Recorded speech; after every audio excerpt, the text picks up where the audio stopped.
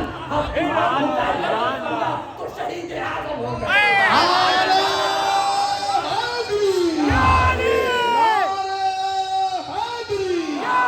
جشن شہید اعظم فیضان مخدوم سمدانی، فیضان شیخ الاسلام، جشن سید، واہ واہ سبحان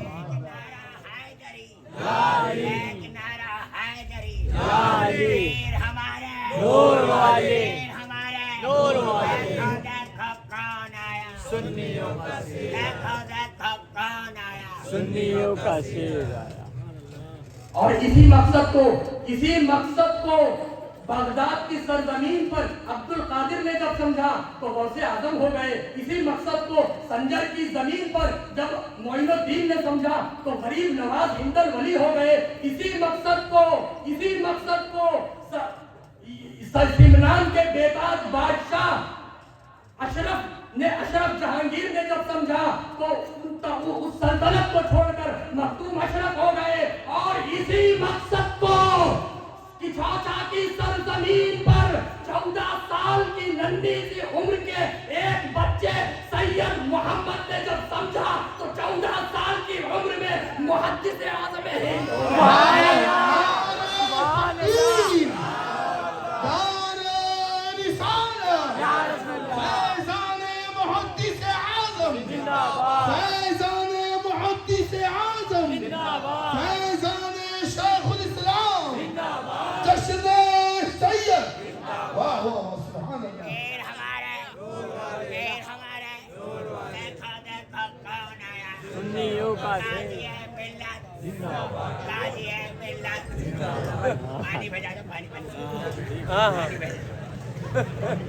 ایک نعرہ اور لگا دیجیے، پھٹی ہوئی پپہری زندہ باد۔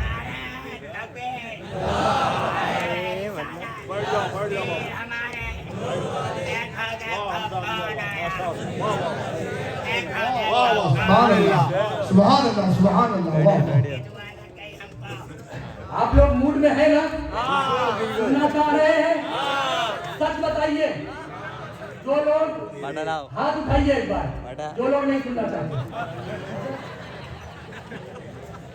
میں شاہد ملت کی بارگاہ میں عرض کرنا چاہوں گا، میرے بڑے بھائی ہیں، میں ان سے نہیں کہوں گا تو اور کس سے کہوں گا؟ حضرت دیکھیے کوئی نہیں سننا چاہتا، نہیں سب نے ہاتھ اٹھایا ہے، کوئی نہ سننا چاہتا۔ ایک بار اور درود پاک کا نذرانہ عقیدت بآواز بلند پہ اللهم صل على سيدنا مولانا محمد النبي الجود والكرم وعلى اصحابه الكرام۔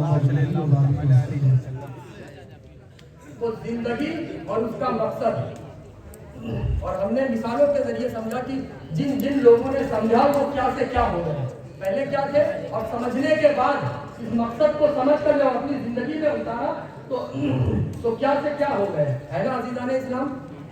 تو اب میں نے جس آیت کریمہ کی تلاوت کا شرف حاصل کیا، اب میں اس کا ترجمہ آپ کے درمیان رکھوں گا۔ وما خلقت الجن والانس الا لیعبدون۔ اللہ رب العزت فرماتا ہے کہ میں نے جناتوں، اور اس کا سلیس اور آسان سا ترجمہ یہ ہے کہ میں نے جناتوں اور انسانوں کو صرف اور صرف عبادت کے لیے پیدا کیا، صرف عبادت ہے نا؟ پتا کیا چلا؟ اٹھتے عبادت، بیٹھتے عبادت، سوتے عبادت، جاگتے عبادت، کھاتے عبادت، پیتے عبادت، ہنستے عبادت، روتے عبادت، گفتگو کرتے عبادت، خاموش رہتے عبادت۔ بھائی آیت کریمہ سے آپ کو کیا سمجھ میں آ رہا ہے؟ اللہ فرما رہا ہے کہ میں نے جناتوں اور انسانوں کو صرف اور صرف عبادت کے لیے، ہے نا، اس کے علاوہ اور تو کچھ نہیں فرمایا نا اللہ نے۔ آیت کریمہ سے بظاہر تو یہی سمجھ میں آ رہا ہے۔ تو عزیزان اسلام، اب یہاں 3 سوال اٹھیں گے. 3 سوال. پہلا، اللہ رب العزت نے اس کی بے شمار مخلوقات ہیں. اللہ کی بے شمار مخلوقات ہیں نا. ان میں سے چند کا میں ذکر آپ کے درمیان کرتا ہوں. جیسے آسمان میں اڑنے والے جانور اللہ کی مخلوق، زمین کی گہرائیوں میں رینگنے والے کیڑے مکوڑے اللہ کی مخلوق، زمین کے اوپر چلنے والے یہ چوپائے دابۃ الارض حیوان مفترس اللہ کے مخلوق. ٹھیک ہے. زمین اور ہواؤں میں رہنے والے یہ اجنہ ہمارے بھائی اللہ کی مخلوق. اور ہم بنو نوع انسان ابن آدم اللہ کی مخلوق. صحیح ہے نا. یہ مختصر وقت کی نزاکت کو دیکھتے ہوئے چند مخلوقات کا میں نے ذکر کیا. اس کے علاوہ بے شمار مخلوقات ہیں اللہ کی دنیا میں، ہے نا. تو اب یہاں ایک سوال ہے کہ اللہ کی بے شمار مخلوقات ہیں جن میں سے چند کا میں نے ذکر کیا. تو اتنی ساری مخلوقات میں سے اللہ رب العزت نے اس آیت کریمہ میں صرف جنات اور انسان کا ہی ذکر کیوں کیا؟ دیکھیے علمی بات ہے، گفتگو آپ میری گزارش ہے آپ سمجھنے کی کوشش کریں. مطلب آپ اپنے کم علم کی روشنی میں، اپنے حقیر اور ادنا معلومات کی روشنی میں اپنی ناقص کوشش سے آپ کو سمجھانے کی کوشش کروں گا.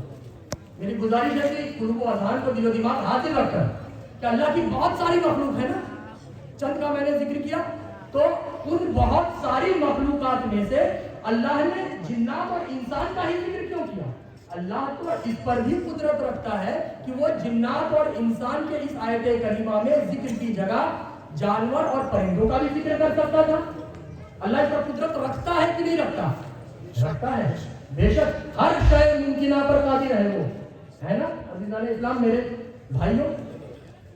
تو اللہ یہ بھی کہہ سکتا تھا کہ میں نے جانوروں اور پرندوں کو صرف اور صرف عبادت کے لیے پیدا کیا. میں نے یہ پھاڑ کھانے والے درندوں اور زمین کے اندر رینگنے والے ان کیڑے مکوڑوں کو صرف اور صرف عبادت کے لیے. خدا اس پر قدرت رکھتا ہے. وہ کہہ سکتا تھا، اس آیت کریمہ میں ذکر کر سکتا تھا، ہے نا. لیکن خدا نے نہیں کیا. خدا کیا فرما رہا ہے کہ میں نے جناتوں اور انسانوں کو صرف اور صرف عبادت کے لیے پیدا کیا. تو اس کی وجہ کیا ہے؟ تو اس کی وجہ ہے شعور. کیا ہے؟ شعور، بیداری، احساس، حس. تب شعور کی وجہ سے اللہ نے اس آیت کریمہ میں جنات اور انسان کا ذکر کیا ہے. ارے جناب شعور تو ایک جانور بھی رکھتا ہے. میں مثال دیتا ہوں آپ کو. شعور کی وجہ سے ذکر ہوا ہے نا اس آیت کریمہ میں کہ انسان اور جنات شعور رکھتے ہیں. ان کے اندر عقل ہے، عقل، شعور ہے، سمجھ ہے. تو سمجھ تو ایک 4 پیر کا جانور بھی رکھتا ہے. میں مثال آپ کے سامنے پیش کرتا ہوں. ایک کنویں کے کنارے آپ بکری کے بچے کو رکھیے اور بہت ہلکے ہاتھ سے اس کو دھکا دیجیے. بہت پوری طاقت سے نہیں. بہت غور کریں علمی. دیکھیے میں ایک سوال کی طرف آپ کو لے جا رہا ہوں. اس کو ہلکے ہاتھ سے دھکیلیے، وہ بچہ اپنے آپ کو روکے گا کہ نہیں روکے گا؟ یہی تو شعور ہے، یہی تو جانکاری ہے. تو جناب اللہ نے تو شعور کی وجہ سے جنات اور انسان کا ذکر اس آیت کریمہ میں کیا ہے. اور شعور تو اس بکری کے بچے میں بھی ہے. تب اس کا ذکر تو ہونا چاہیے تھا. اللہ نے شعور کی وجہ سے جنات اور انسان کا ذکر کیا ہے نا. شعور تو آسمان میں اڑنے والے پرندے میں بھی ہے. میں مثال دیتا ہوں. مثال سے سمجھیے. ایک پرندہ جس نے ابھی انڈا دیا ہے اور اس کی موجودگی میں اس کی نگاہوں کے سامنے آپ اس کا انڈا اٹھانے کی کوشش کریں. آپ دیکھیں وہ آپ کو چونچ مارے گا، آپ کو پنجہ مارے گا، آپ کو روکنے کی کوشش کرے گا. بات صحیح کر رہا ہوں کہ غلط؟ ورنہ میری اصلاح کر دیجیے. میں آپ کا بھائی ہوں، آپ کو میری اصلاح کرنے کا حق ہے عزیزان اسلام، ہے نا. آپ بتا سکتے ہیں، آپ کو پورا حق ہے. وہ بچہ وہ جو اس کی ماں ہے، پرندے کے جو بچہ ہے اس کی ماں وہ روکے گی کہ میرا انڈا مت لے، اس کے اندر سے میرا پریوار بڑھے گا، ہے نا. یہی تو شعور ہے، یہی تو علم ہے. یہی تو جانکاری ہے. اور اللہ نے تو شعور کی وجہ سے رکھا ہے نا. تو شعور تو ایک زمین کے اندر دیکھنے والے کیڑے مکوڑے میں بھی ہوتا ہے. کیسے میں مثال دیتا ہوں, بنا مثال کے ہم بات نہیں کریں گے. آپ ایک اپنے گھر میں آپ کے گھر کی ہم مثال دیں, اپنے گھر کے آنگن میں ایک بالٹی میں پانی بھریے اور اس پانی میں ایک چیٹی کو رکھ دیجیے.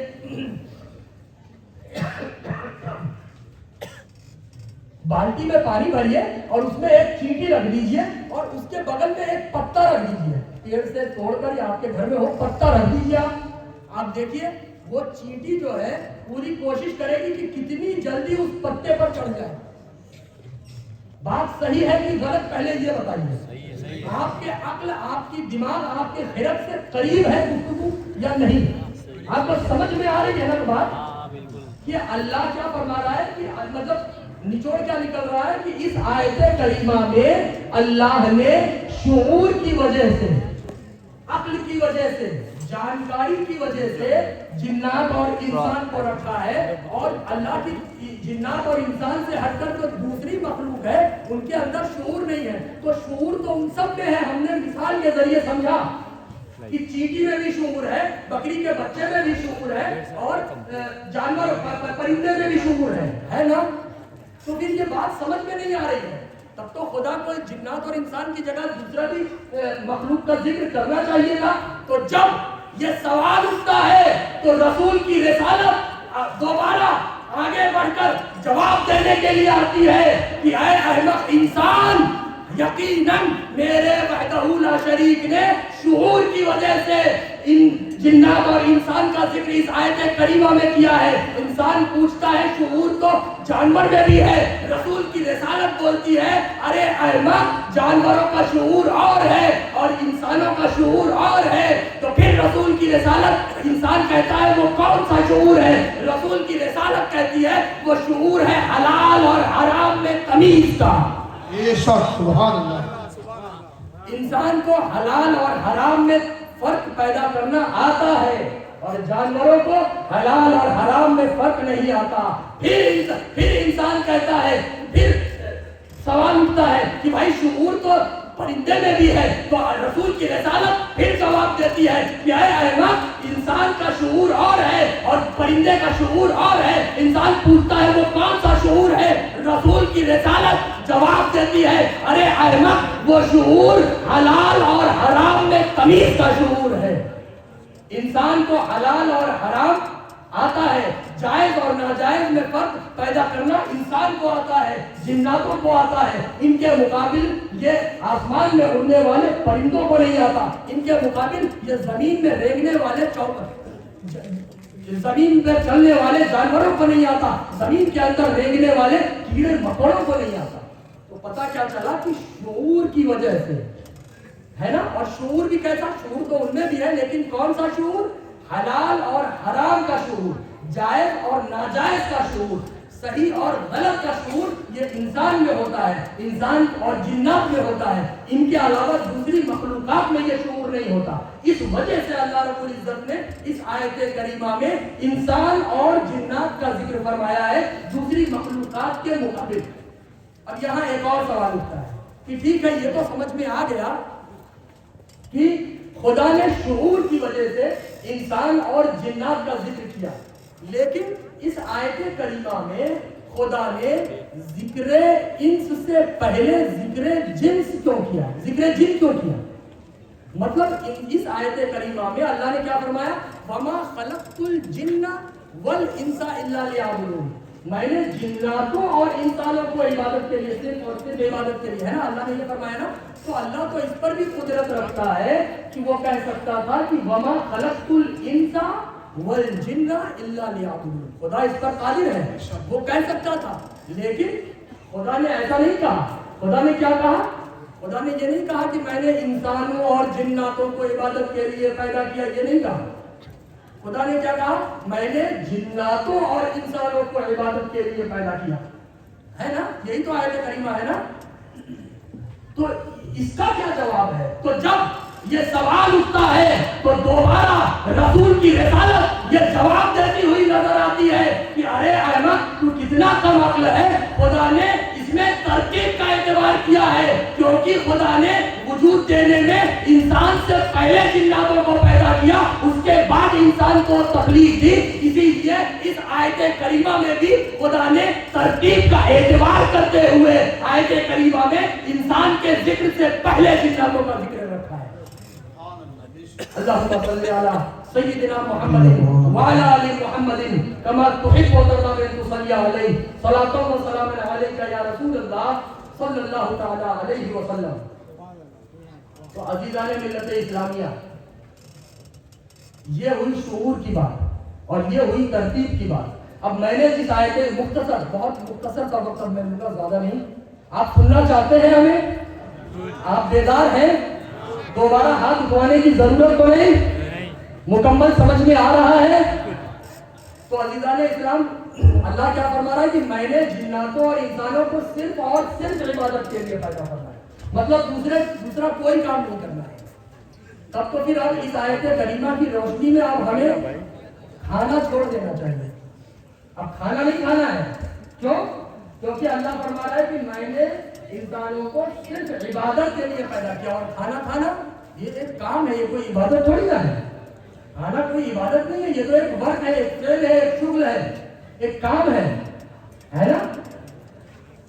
تب تو پھر اس آیت کریمہ کی روشنی میں اب ہمیں پانی نہیں پینا چاہیے. اب پیاس لگے تو پانی مت پیجیے گا. کیوں؟ کیونکہ اللہ فرما رہا ہے کہ میں نے تمہیں صرف عبادت کے لیے پیدا فرمایا ہے، اور پانی پینا یہ تو ایک کام ہے، یہ کوئی فعل نہیں ہے، یہ کوئی عبادت نہیں ہے، یہ تو ایک فعل ہے، کام ہے. تب تو پھر اس آیت کریمہ کی روشنی میں اب ہمیں سونا نہیں چاہیے.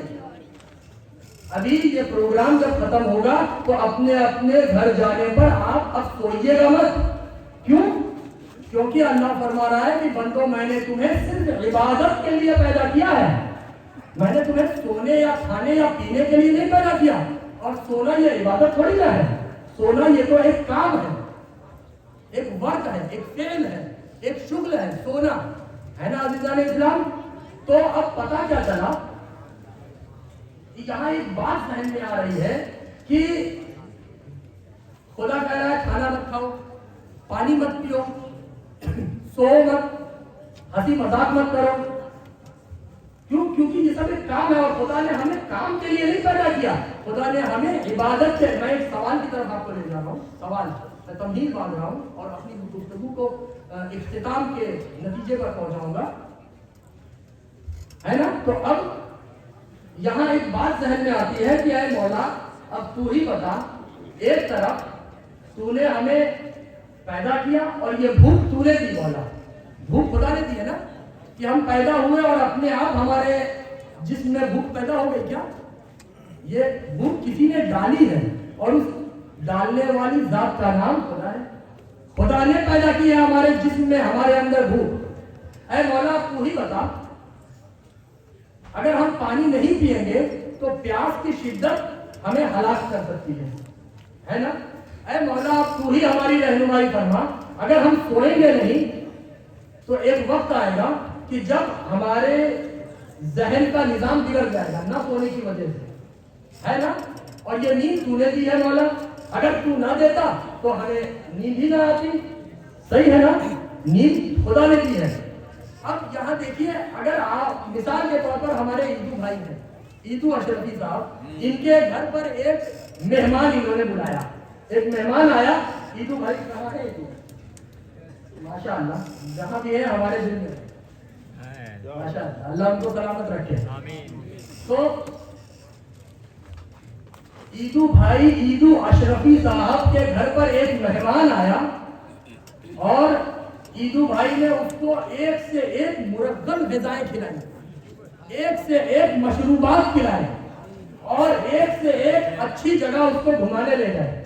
کہ بھائی اس نے کہا مجھے وہاں جانا ہے، وہاں لے گئے. واوڑی محلہ جانا ہے، واوڑی محلہ لے گئے. راجا محلہ جانا ہے، راجا لے گئے. رانی سے بھی ملاقات ہو گئی. بھوبا جانا ہے، بھوبا پہنچ گئے. سید ٹیکرا، ٹیکرے پہ چڑھ گئے. ہر جگہ لے گئے، جہاں جہاں جانا تھا ہر جگہ اس کو لے گئے. ٹھیک ہے، لیکن عیدو بھائی نے کہا کہ دنیا کی تمام نعمتیں تیرے لیے کھلی ہیں میری جانب سے، جو میں دے سکتا ہوں سب میں تجھے دوں گا، صرف ایک کام میں تجھے سونے نہیں دوں گا, سونے نہیں دوں گا میں تجھے. اب آپ بتائیے, اس کو ہمارے عیدو بھائی مرغن غذائیں اچھی سے اچھی کھانے کی چیزیں بھی دے رہے ہیں, مشروبات ایک سے ایک انواع و اقسام کی مشروبات, ایک سے ایک سافٹ ڈرنکس دے رہے ہیں پینے کے لیے, اس کو اچھی اچھی جگہوں پر گھمانے لے جا رہے ہیں. لیکن ایک فطری چیز جو اس کو خدا کی طرف سے ملی ہے, اس میں وہ آڑے آ رہے ہیں, بیچ میں آ رہے ہیں, اس میں وہ مانے ہو رہے ہیں, رکاوٹ کا سبب بن رہے ہیں. کیا وہ عیدو بھائی سے خوش رہے گا؟ بتائیے. نہیں نا. وہ وقت ڈھونڈے گا کہ مجھے کب موقع ملے اور میں عیدو بھائی کا گھر چھوڑ کے بھگوں. حالانکہ اس کو عیدو بھائی نے ایک سے ایک کھانا, ایک سے ایک سافٹ ڈرنک, پانی پینے کی چیزیں, ایک سے ایک جگہ گھمایا, ایک سے ایک کپڑے دیے, ایک سے ایک سہولت دے دی. لیکن ایک فطری چیز جو خدا نے اس کے جسم میں ڈالی ہے, اس کو وہ پہنچنے سے روک رہے ہیں. تو وہ رہنا پسند کرے گا؟ ان تمام تر نعمتوں کے درمیان بھی وہ خوش نہیں رہے گا, ہے نا. تو پتہ کیا چلا کہ یہ نیند خدا نے ہمیں دی ہے. اب یہاں ایک سوال اٹھتا ہے, گزارش کی شکل میں ہم بندوں کی طرف سے خدا کی بارگاہ میں ایک سوال دست بستہ آگے بڑھتا ہے کہ اے مولا, تو ہی ہماری رہنمائی فرما. ایک طرف یہ بھوک تو نے ہمیں دی ہے, اور دوسری طرف اب مولا تو ہی بتا, اگر ہم کھانا نہیں کھائیں گے تو ہم زندہ کیسے رہیں گے؟ اور اگر کہیں ہم نے کھانا کھا لیا مولا, تو جتنی دیر ہم کھانے میں گزاریں گے اتنا وقت عبادت سے ہٹ کر گزرے گا. بات سمجھ میں آ رہی ہے نا؟ کیونکہ کھانا کھانا یہ کوئی عبادت تھوڑی نہ ہے, یہ تو ایک کام ہے بھائی. کھانے میں کون سی عبادت ہے؟ اے مولا, ہمیں نہیں اس کا جواب مل پا رہا, ہم سمجھ نہیں پا رہے, ہماری عقل قاصر ہے. مولا تو ہی رہنمائی فرما. یہ پیاس تو نے ہمیں دی ہے, پانی پینے کی چھمتا اور پانی پینے کی خواہش ہمارے جسم میں تو نے پیدا فرمائی ہے. مولا اب تو ہی بتا, اگر ہم پانی نہیں پیئیں گے تو ہم زندہ نہیں رہیں گے, اور اگر ہم پانی پیئیں گے تو ایک گلاس پانی پینے میں جتنا وقت لگے گا, جتنا وقت صرف ہوگا مولا, اتنا وقت ہم نے عبادت سے ہٹ کر گزارا. بات سمجھ میں آ رہی ہے؟ سوال سمجھ رہے ہیں آپ؟ اے مولا تو ہی ہماری رہنمائی فرما کہ یہ نیند تو نے ہمیں دی ہے, اگر ہم سوئیں گے نہیں تو ہمارے دماغ کا اور ہماری باڈی کا نظام, ایک دن نہیں سوئے, 2 دن 3 دن نہیں سوئے, وہ بگڑ جائے گا, ہمارا ذہنی توازن خراب ہونے لگے گا, ہے نا. تو اے مولا تو ہی بتا, اگر ہم سوئیں گے نہیں تو ہمارا دماغ خراب ہو سکتا ہے, مطلب اگر ہم سوئیں گے نہیں تو بھی مسئلہ, اور اگر ہم سو گئے تو 6 گھنٹہ 8 گھنٹہ 10 گھنٹہ جتنی دیر ہم نے سونے میں نکالا مولا, وہ 8 گھنٹہ 10 گھنٹہ ہم نے عبادت سے ہٹ کر گزارا. تو مولا اب ہمیں سمجھ میں نہیں آ رہا ہے ہم کریں تو کیا کریں. ہمارے تو آگے کنواں اور پیچھے کھائی ہے.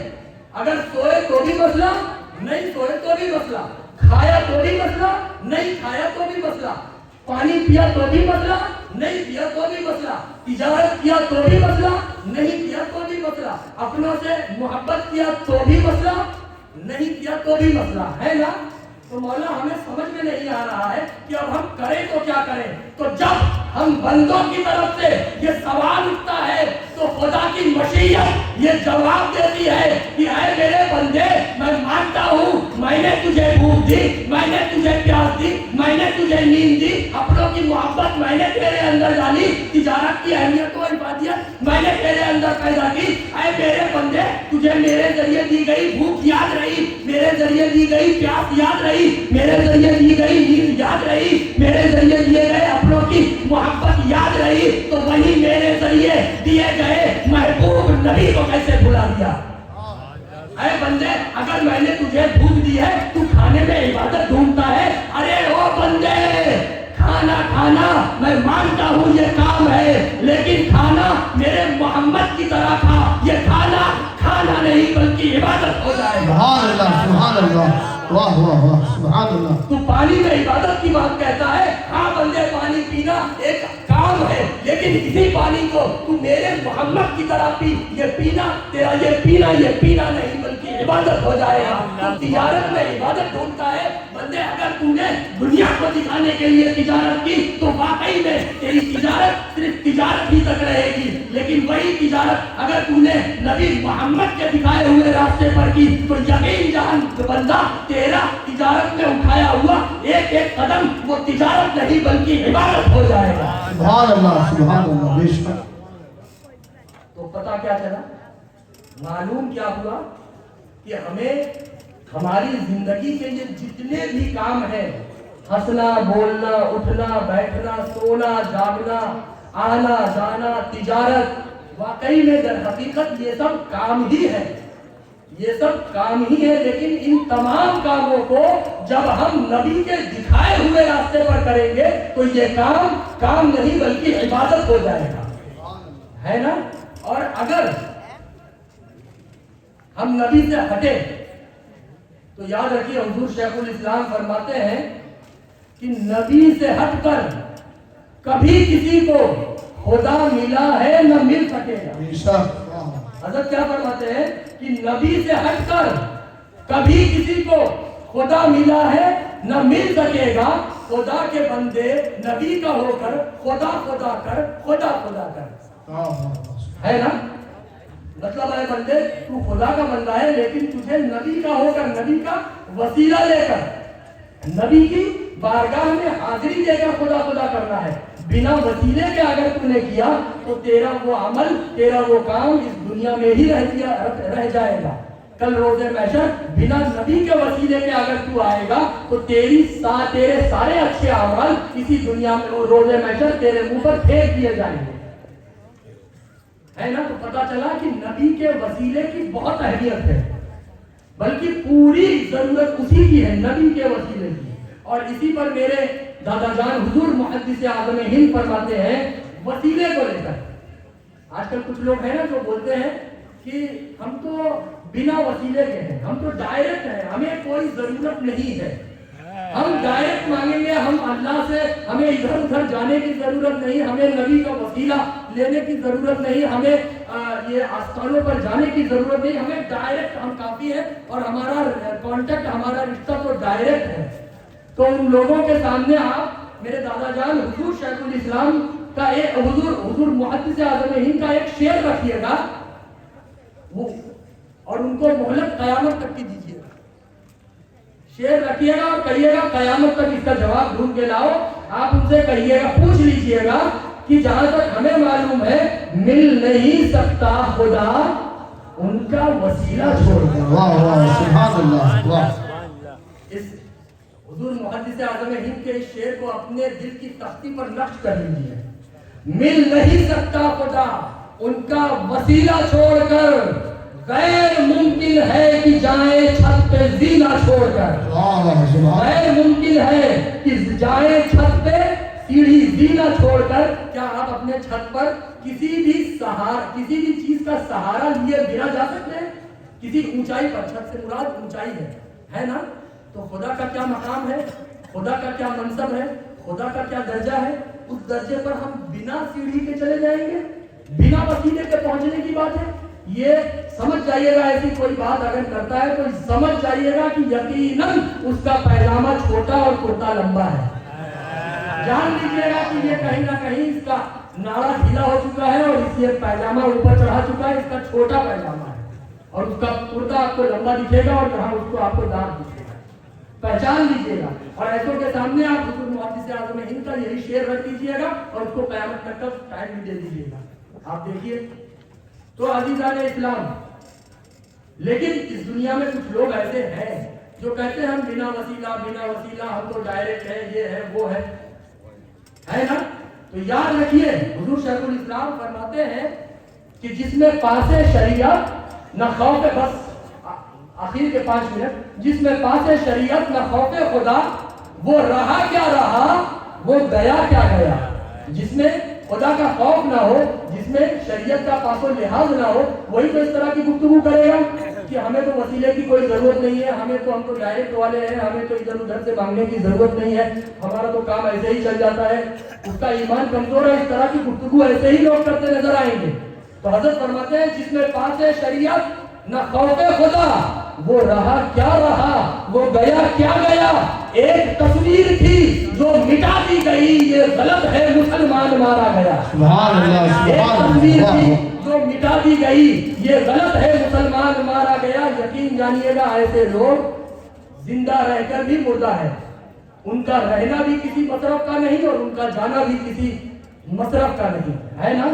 تو اللہ رب العزت ہمیں اور آپ کو یہ توفیق عطا فرمائے کہ ہم آج اس جشن سید کے ابھی تک کے اس خطاب سے ہم اور آپ یہی پیغام لے کر اٹھے کہ آج سے اپنی رہتی زندگی تک ہم جو بھی کام کریں گے تو ہم اپنا ایک ایک قدم نبی کے دکھائے ہوئے راستے پر چل کر آگے بڑھائیں گے، تاکہ ہماری زندگی کا کوئی بھی کام وہ صرف کام نہیں بلکہ عبادت ہو جائے، ہے نا۔ اور جب ہم ایسا کریں گے تو یقین جانیے ہمارے علاقے، ہمارے محلے، ہمارے اطراف و اکناف میں رہنے والی دوسری قوم جب ہمیں ایسا کرتے دیکھیں گی تو وہ آپس میں گفتگو کرنے پر، آپس میں بات چیت کرنے پر مجبور ہو جائیں گی کہ ارے دیکھو دیکھو آج بھی 1400 سال گزر گئے، اس کے بعد بھی ہمارے علاقے میں ایک ایسا مسلمان ہے جس نے اپنے نبی کی تعلیمات کو اپنے دل و دماغ میں زندہ رکھا ہوا ہے۔ سبحان اللہ سبحان اللہ، واہ واہ واہ، اللہ سبحان رب اللہ۔ العزت ہمیں اور آپ کو قدم قدم پر اپنے نبی کی تعلیمات کو زندہ رکھ کر اپنی زندگی گزارنے کی توفیق عطا فرمائے، تاکہ ہمارا ایک ایک کام وہ کام نہیں بلکہ عبادت میں بدل جائے۔ وآخر دعوانا الحمدللہ رب العالمین، السلام علیکم ورحمۃ اللہ تعالی وبرکاتہ۔ سبحان اللہ سبحان اللہ۔ بھائی تھوڑی دیر کے لیے